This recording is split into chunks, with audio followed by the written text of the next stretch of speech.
I got the Glock, caught the game motherfucking day. Pendidikan di Indonesia saat ini masih jauh dari kata sempurna. Melihat dari berbagai faktor, Indonesia cenderung lambat dalam perkembangannya. Jika melihat dari faktor sumber dayanya, sebenarnya Indonesia mempunyai banyak sekali sumber daya yang dapat digunakan untuk mencerdaskan bangsa melalui pendidikan. Seperti yang tertuang dalam pembukuan UUD 1945 alinea keempat, yaitu mencerdaskan kehidupan bangsa dan ikut melaksanakan ketertiban dunia. Untuk mencerdaskan kehidupan bangsa dan ikut serta dalam memberikan ketertiban dunia, haruslah memiliki pendidikan formal maupun non-formal untuk mengerti hal tersebut. Kemudian permasalahan pendidikan lainnya yaitu kurang tersedianya dana pemerintah. Pemerintah cenderung acuh tak acuh terhadap masalah ini. Padahal dapat dilihat dari segala aspek kehidupan bangsa, haruslah dilandasi dengan pendidikan yang kompeten. Dengan pendidikan dapat membuat generasi perubahan bangsa mengerti tentang kehidupan bernegara yang sebenarnya. Selain minimnya dana yang tersedia, masalah lainnya yaitu banyaknya sumber daya manusia, namun kurang terampilnya manusia tersebut. Lalu kurang terampilnya para pengajar di Indonesia yang hanya mengajar secara umum saja.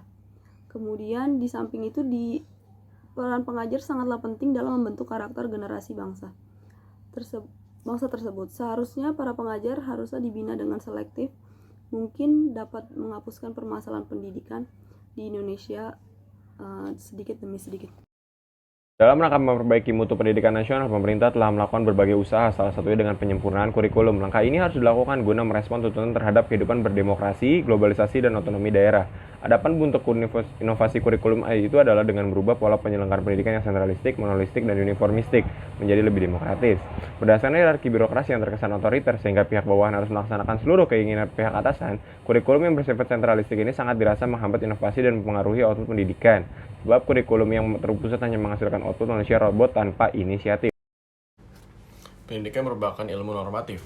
Oleh karena itu, fungsi dari institusi pendidikan adalah melakukan kegiatan pendidikan dan pembinaan dalam rangka membunuh kebangkan subjek didik di tingkat normatif yang lebih baik dengan jalan yang baik serta dalam konteks positif.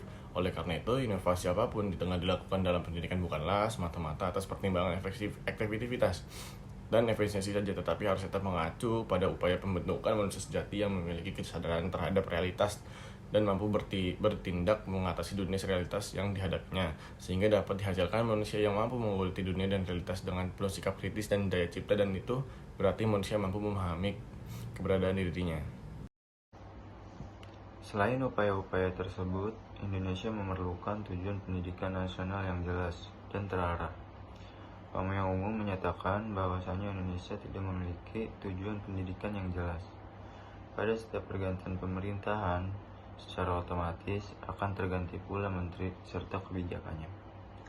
Hal tersebut disebabkan tidak adanya sesuatu yang mengikat sistem pendidikan nasional dalam mencapai tujuannya.